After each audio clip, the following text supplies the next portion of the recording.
तो अंतिम टॉपिक है यहाँ पर, कौन सा पढ़ रहे थे हम? उपसय संयोजी यौगिक।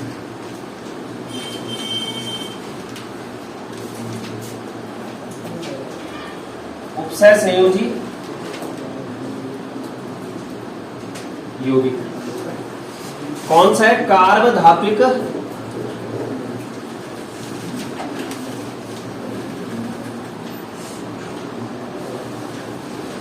यौगिक।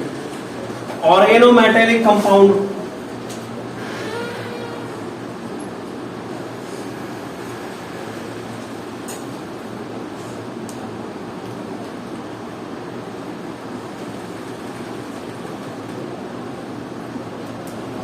Organometallic compound. तो कार्बधातुक यौगिक नाम से ही पता चल रहा है, मतलब यहां पर धातु और साथ में किसके बीच में बॉन्ड होगा? कार्बन। ठीक है, धातु और कार्बन के बीच में जब मध्य क्या बनेगा? बॉन्ड बनेगा, तो वहां पर जो यौगिक बनेगा उसको क्या बोला जाएगा? कार्बधातुक यौगिक बोला जाएगा। मतलब यहां पर क्या हो गया कि कार्बन होगा किससे जुड़ा हुआ? धातु से। ठीक है, तो लिखना कार्बन और धातु के मध्य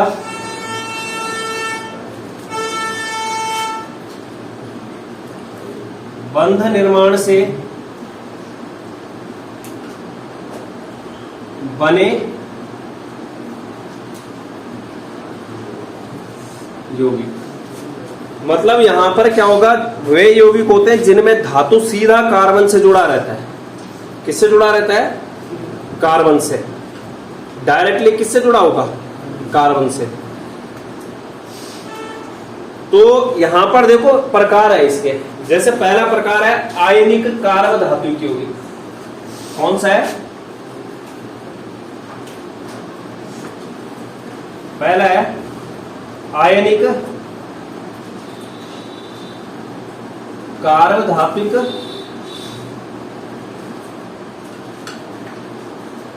यौगिक।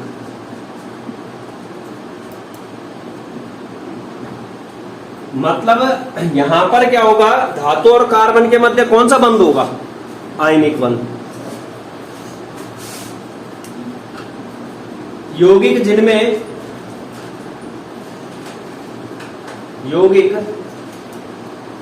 जिनमें धातु और कार्बन के मध्य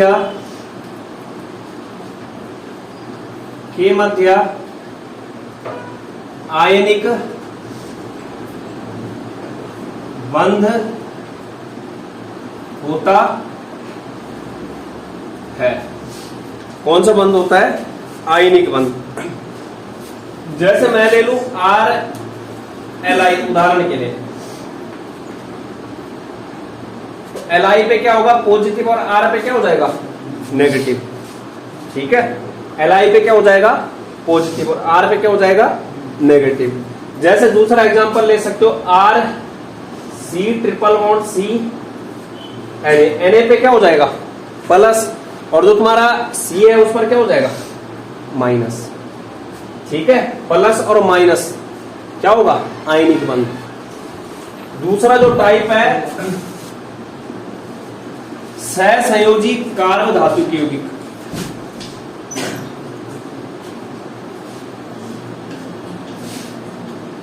सहसंयोजी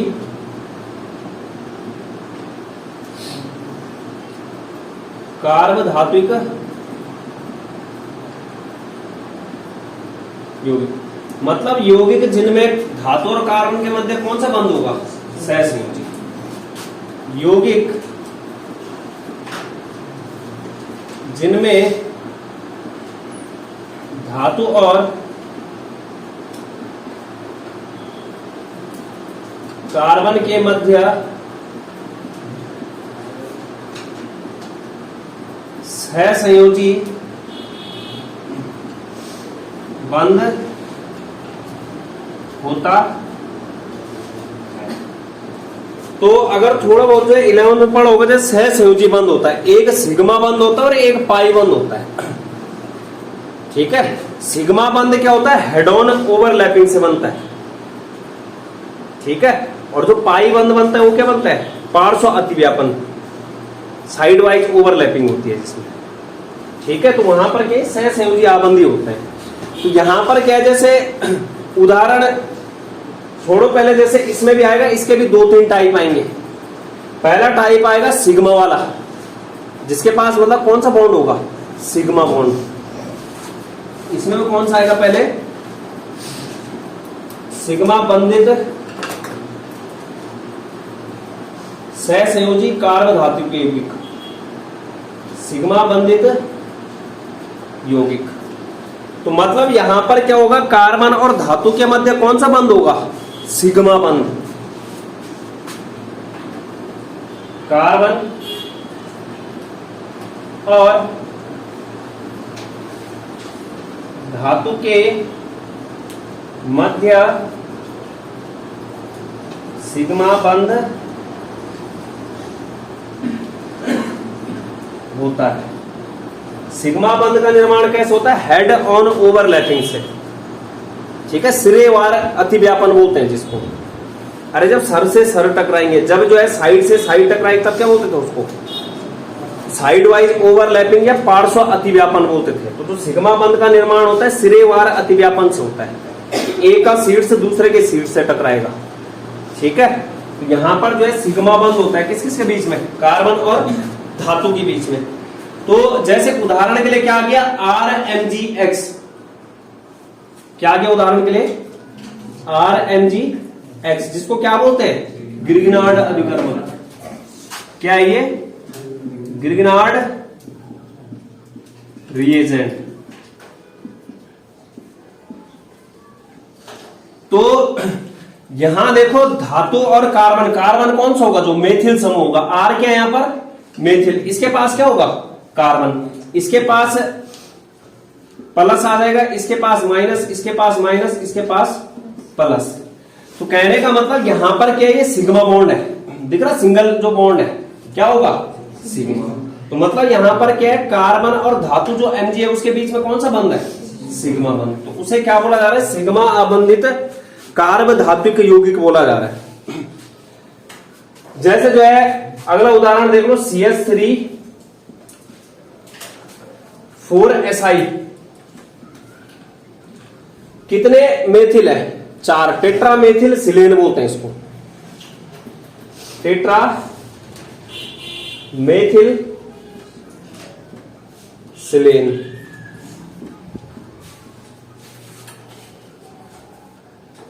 ठीक है, टेट्रा मेथिल सिलेन। तो इस तरीके से ये क्या तुम्हारे सिग्मा आबंधित है। मतलब अगर सिलिकॉन देखोगे कौन से वर्ग का तत्व है, अरे 14वें वर्ग का तत्व है। कितने होंगे उसके बाह्यतम कोष में, 4 लेके आएगा, 2 6 4 लेके आता है वो। तो यहां पर क्या होगा, 4 लेके आएगा, कार्बन भी कितने इससे जुड़े, 4, चारों तरफ से CH3 जुड़ जाएगा, टेट्रा मेथिल सिलेन। वो बॉन्ड कौन सा होगा, सिग्मा ही होगा। अरे ये हो जाएगा मतलब इस तरीके से। तो ये बंध कौन से आगे, सिग्मा। मतलब कार्बन और जो धातु है उसके बीच में कौन सा बॉन्ड है, सिग्मा बॉन्ड। जैसे जो है CH3 CH2 का होल ट्वाइस और Zn, ठीक है। Zn पे कितना होगा, 2 प्लस, CH3 CH2 पे कितना माइनस होगा, 2 माइनस। लेकिन बॉन्ड कैसा होगा, सिग्मा बॉन्ड होगा बीच में, कार्बन और जिंक के बीच में जो धातु है। तो सिग्मा आबंधित सहसंयोजी कार्ब धातु की यौगिक है।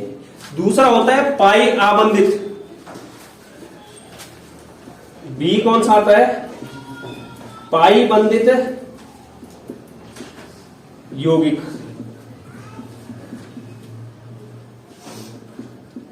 पाई बंधित यौगिक। तो पाई बंधित जो सहसंयोजी कार्ब धातु की यौगिक होगा, यहां पर क्या होगा, कार्बन और धातु के बीच में कौन सा बॉन्ड होगा, पाई। मतलब वहां पर क्या हो रहा होगा, साइड वाइज ओवरलैपिंग हो रही है। कौन सा बॉन्ड होगा, पाई बॉन्ड। कार्बन व धातु के मध्य पाई बंध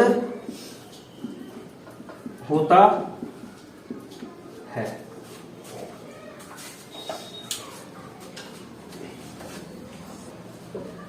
और जो पाई आबंधित यौगिक होते हैं इनका निर्माण संक्रमण तत्व करते हैं। ठीक है, इनका निर्माण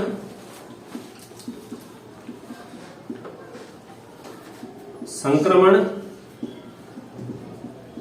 तत्व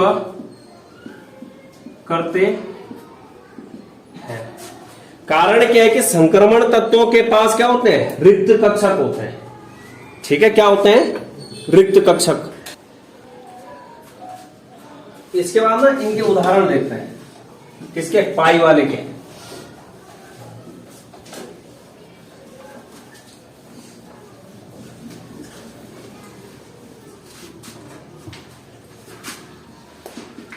पाई बंधित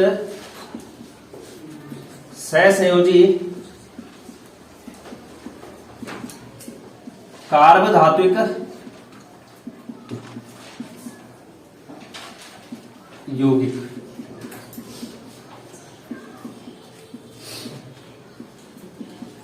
तो इसका जैसे पहला उदाहरण आता है, वो आता है फेरोसिन बोलते हैं उसको। क्या आता है, फेरोसिन। सैंडविच लाइक स्ट्रक्चर होता है। सैंडविच खाया, ऊपर से ब्रेड रहता है, नीचे से ब्रेड रहता है, बीच में क्या रहता है, जो भी माल मसाला होता है। ऐसे यहां पर क्या होता है, दो रिंग के बीच में जो है धातु परमाणु होता है। ठीक है, फेरोसिन क्या है, फेरो आ रहा है, फेरो का मतलब आयरन होगा वहां पर। तो यहां पर क्या होता है कि दो रिंग होगी। जैसे यहां पर रिंग होती है वो 5 कार्बन वाली रिंग होती है। ठीक है, कितने कार्बन वाली रिंग, 5। ये इसके बीच में कौन आया, F। यहां से भी ये, इसको क्या बोला जाता है, फेरोसिन बोला जाता है। क्या नाम है इसका, फेरोसिन। जैसे सूत्र लिखना है तो FeC5H5 2 Fe- eta5। eta5 कुछ नहीं होता है, केंद्रीय धातु परमाणु से जो है, मतलब एक रिंग के कितने कार्बन जुड़े हैं। ठीक है, नंबर ऑफ कार्बन होते हैं ये। तो ईटा यहां पर क्या बोल रहे हैं, क्या होता है, कार्बन की संख्या प्रत्येक रिंग से, कार्बन की संख्या। ठीक है, ये हो गया।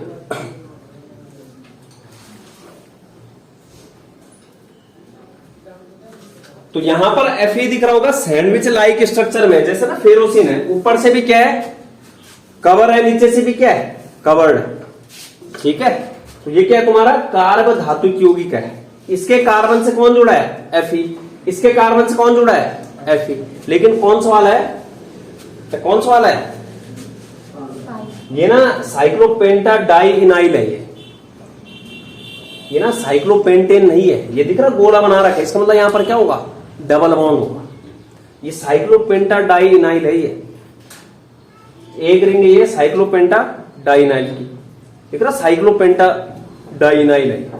मतलब डाई का मतलब 2 बॉन्ड होंगे यहां पर, कितने, डबल। इन का मतलब 2, मतलब यहां पर ना जैसे ये साइक्लोपेंटा डाई इनाइल है, ये एक ये और एक ये, तब जाके अगर 2 के लिए लिख रहे हो तो 20 लिखते हैं फिर बाहर। इसके बाद जैसे दूसरा आता है, जाई से लवण आता है। जाई से लवण, जाई से सॉल्ट, लवण। ठीक है, सूत्र होता है KPtCl3 और ईटा C2H4।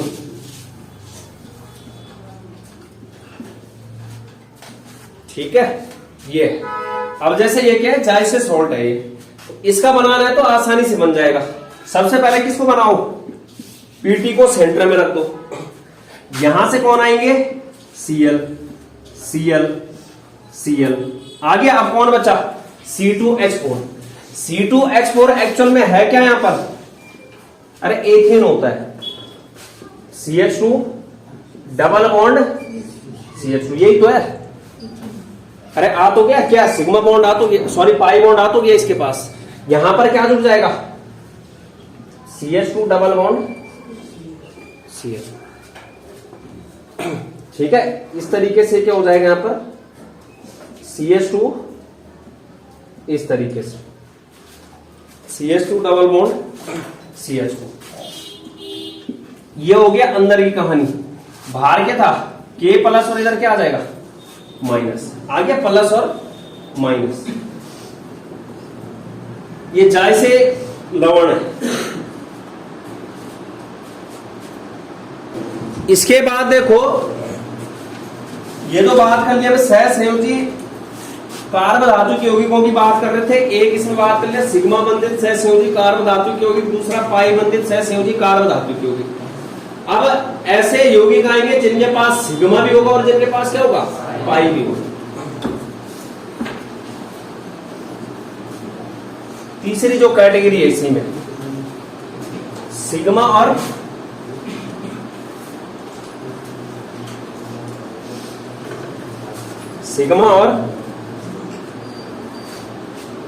पाई बंधित सहसंयोजी यौगिक। सिग्मा और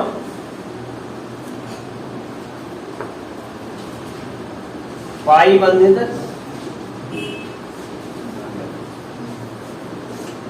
यौगिक, सिग्मा और पाई बंधित यौगिक।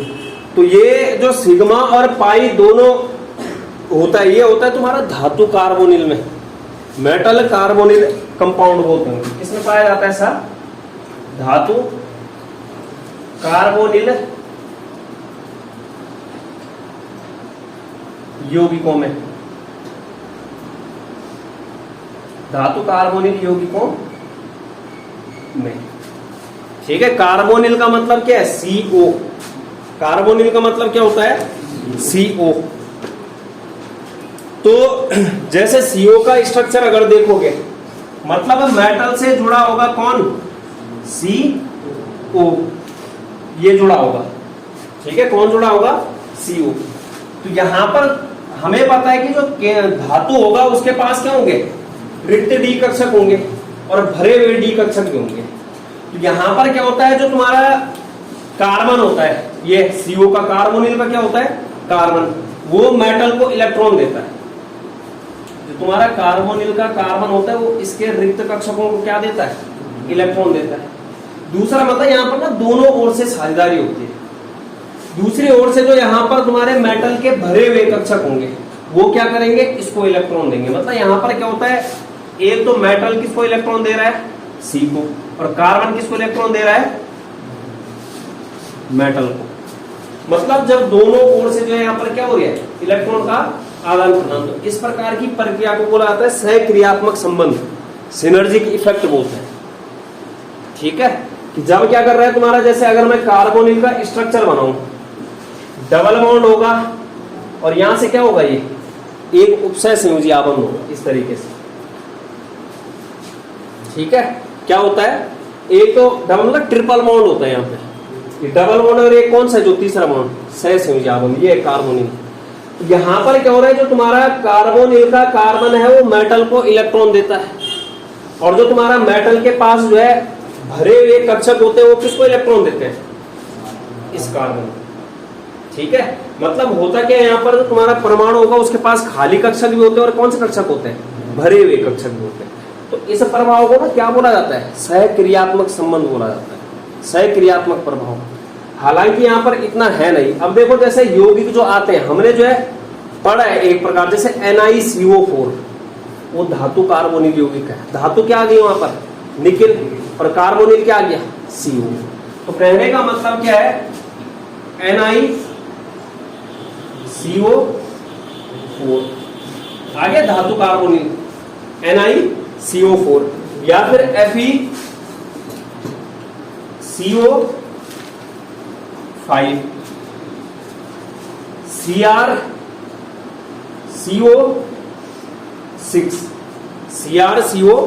CrCO6 इनमें मुझे संकरण बताओ तो। पीछे लिखा रखा मैंने तो, जैसे एक और लिखो MnCO5, ये सारे क्या होंगे धातु कार्बोनिल यौगिक। इसमें कौन सा संकरण आता है, अरे कौन सा संकरण आया पीछे sp3, कौन सा संकरण आया sp3। sp3 का मतलब संरचना कौन सी हो जाएगी? ज्यामिति हो जाएगी चतुष्फलकीय। जब कोऑर्डिनेशन नंबर 5 होगा तब क्या होगा? कौन सा संकरण होगा? DSP। अरे पीछे लिखा रखा, पलटो तो सही। DSP, वो तो 4 में होता है। DSP3। संरचना क्या होती है? त्रिकोणीय द्विपिरामिडीय। त्रिकोणीय द्विपिरामिडीय। इसमें कौन सा होगा? D2sp3। अष्टफलकीय। इसमें कौन सा होगा? DSP3। क्या हो जाएगा वापस से? त्रिकोणीय द्विपिरामिडीय।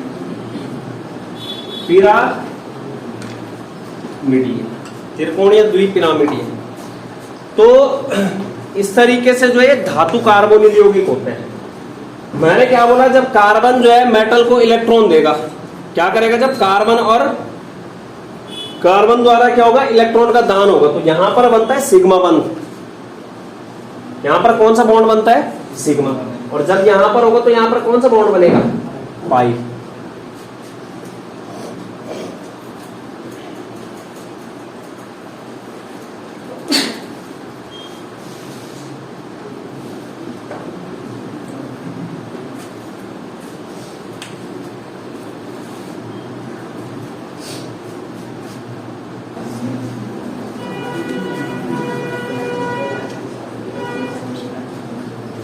सिनर्जिक इफेक्ट, सहक्रियात्मक प्रभाव। मतलब जब क्या होगा? जो तुम्हारा कार्बोनिल होगा वो क्या करेगा? कार्बोनिल का कार्बन द्वारा जो है इलेक्ट्रॉन का दान किसको किया जाता है? धातु को। तो कौन सा बंध बनता है? सिग्मा। लेकिन जब तुम्हारा क्या होगा? धातु कार्बन के मध्य पाई बंध होता है, तो वो किसके कारण होता है? जब तुम्हारा धातु क्या करता है? कार्बन को इलेक्ट्रॉन देता है। पार्श्व अतिव्यापन होता है वहां पर।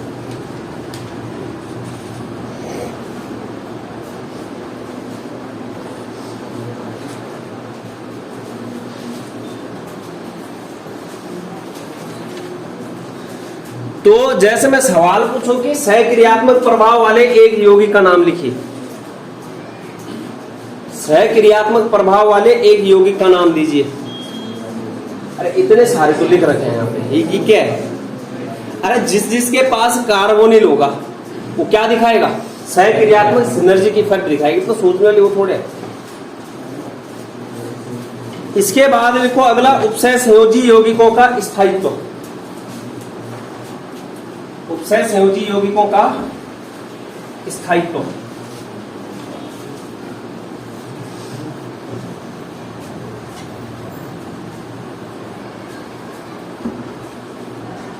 उपसय संयोजी यौगिकों का स्थायित्व।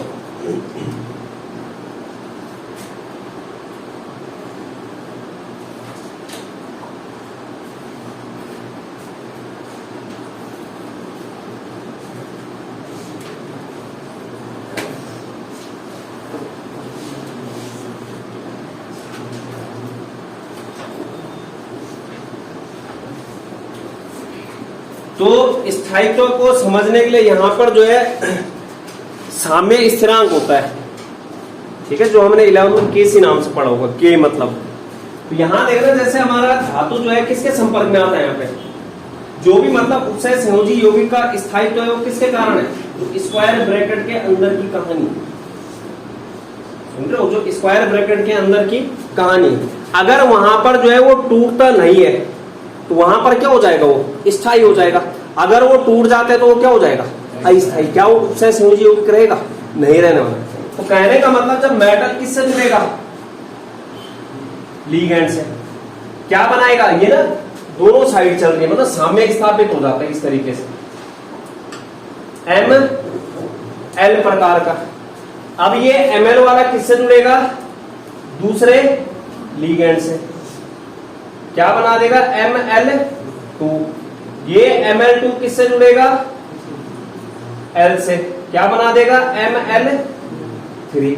ये ML3 किससे जुड़ेगा, L से, क्या बना देगा, ML4। अब मैं इनके लिए साम्य स्थिरांक निकालता हूं, जैसे K1 आता है साम्य स्थिरांक निकालना। उत्पाद की सांद्रता बटे में क्या आता था, अभिकारक। उत्पाद क्या है, ML, M की सांद्रता इंटू L की सांद्रता, ये क्या आ गया, K1 आ गया। मतलब पहली वाली के लिए जो है K1 है। दूसरा आएगा K2, ये क्या आएगा, ML2 की सांद्रता बटे में क्या आ जाएगी, ML और L, ML और L। K3 ये क्या आ जाएगा, ML3 और बटे में ML2 और L। ऐसी K4 आएगा, क्या आ जाएगा, ML4 अपॉन क्या होएगा, ML3 की सांद्रता L। ये क्या है, साम्य स्थिरांक आए, जिनको जो है स्टेबिलिटी कांस्टेंट बोला जाता है, स्थायित्व स्थिरांक भी बोला जाता है। ये जो चारों चीजें अब मैं दिखाता हूं। मैं अगर इन चारों रिएक्शन को जोड़ता हूं आपस में, ठीक है, ये Ml से Ml कट जाएगा, Ml2 से Ml2 कट जाएगा, Ml3 से Ml3 कट जाएगा। अब क्या बचा, M प्लस और कितने लिगेंड है, 4 लिगेंड। ये क्या देंगे अब, Ml। समझना यहां पर, जो यहां पर ओवरऑल होगा क्या, स्थायित्व स्थिरांक बोलेंगे जिसको मतलब हम क्या बोल रहे हैं यहां पर अभी, जो क्या है तुम्हारा, ये K है निकाला हमने, ठीक है, साम्य स्थिरांक। इस साम्य स्थिरांक का जो ऑल ओवर प्रोडक्ट होता है, जो गुणा करके हम निकालते हैं, उसको बोला जाता है स्थायित्व स्थिरांक। क्या बोला जाता है, स्थायित्व। जैसे ये क्या है तुम्हारे स्टेप वाइज स्टेबिलिटी कांस्टेंट है,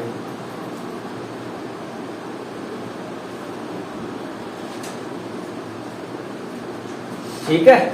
अब यहां देखना, जो कुल स्थायित्व स्थिरांक होता है,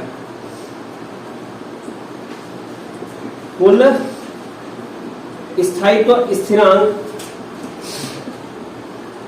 बराबर, इसको डिनोट किया जाता है बीटा से, ठीक है। किससे डिनोट किया जाता है, बीटा। ये बराबर होता है K1 into K2 into K3 into K4, K1 into K2 into K4, ठीक है। ये क्या है तुम्हारा स्थायित्व स्थिरांक। अरे चीज क्या है कि मतलब या तो हम सीधे बोलते हैं कि मेटल को कितने लिगेंड आए उसके पास 4, और Ml4 बना। हमने क्या किया, एक एक स्टेप वाइज किया इसको।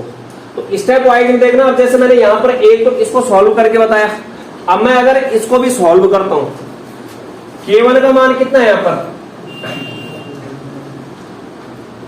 Ml बटे M और L इंटू K2 Ml2 बटे। तो जब इसको सॉल्व करेंगे, यहां देखो Ml2 से Ml2 कटा,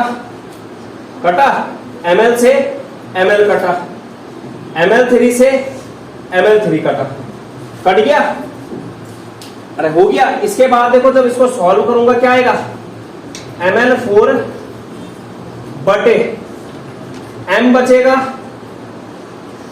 और L की पावर में क्या आ जाएगा, 4। अरे एक M बचा, 4 क्या बच गए, L। ये रिएक्शन देखो जो लास्ट में आई है, Ml4 और बटे में क्या आ जाएगा, M और L की पावर 4। अरे जो ऑल ओवर रिएक्शन लिखी थी यहाँ पर, चारों स्टेप वाइज जो रिएक्शन थी उनको जोड़ करके, इसके लिए अगर मैं लिखने जाऊंगा तो क्या लिखूंगा, K लिखता हूं अगर, Ml4 अपॉन में क्या आएगा, M और L की पावर 4, वही आएगा। M L into L into L into L क्या हो जाएगा, L की पावर 4 हो जाएगा। तो मतलब यहां पर क्या है कि जो बीटा का मान है वो क्या है, जो हमारे स्टेप वाइज स्टेबिलिटी कांस्टेंट है उनका गुणनफल करके आता है, ठीक है। या तो जैसे यहां से डायरेक्ट निकाल दे या फिर यहां से। अब यहां पर देखो, अगर मेरे को बोला जाता है ये तो हमने जोड़ा है, अगर इसको तोड़ने की बात होता है, मतलब यहां पर जो है जो तुम्हारा बीटा है वो किसके बराबर में आ रहा है, K1 इंटू K2 इंटू मतलब जो तुम्हारे के साम्य स्थिरांक के मान है वहां पे। लेकिन अगर बोलता है डिसोसिएशन कांस्टेंट बोलता है, वियोजन स्थिरांक, क्योंकि अगर वियोजित होगा ये तो इसका स्थायित्व तो क्या हो जाएगा, कम हो जाएगा। वियोजित होने का मतलब कौन से यौगिक की ओर चला जाएगा, आयनिक यौगिक की ओर। तो जो वियोजन स्थिरांक होता है वो उल्टा होता है किसके, स्थायित्व स्थिरांक के। मतलब जो बीटा होता है वो उल्टा होता है किसके,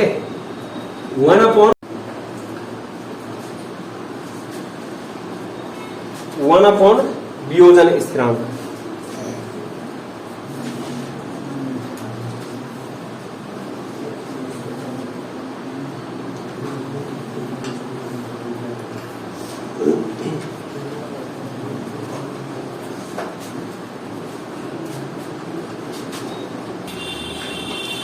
धातु और लीगैंड के लिए, धातु और लीगैंड के लिए जो स्थायित्व होता है वो समानुपाती होता है ऑक्सीकरण संख्या के। धातु और लीगैंड में स्थायित्व किसके समानुपाती, ऑक्सीकरण संख्या। जिसका ऑक्सीडेशन नंबर ज्यादा होगा वो क्या होगा, ज्यादा स्थायी होगा। अनुप्रयोग, क्लोरोफिल सबको पता है, हीमोग्लोबिन सबको पता है, विटामिन B12 सबको पता है। तो जैसे क्लोरोफिल है उसमें कौन सी धातु पाई जाती है, Mg। हीमोग्लोबिन में कौन सा होता है, Fe। और जो B12 होता है उसमें कौन सा होता है, कोबाल्ट। अरे साइनो कोबालामीन बोलते हैं उसको, कोबाल्ट। B12 होता है जो विटामिन B12। तो क्या बोला,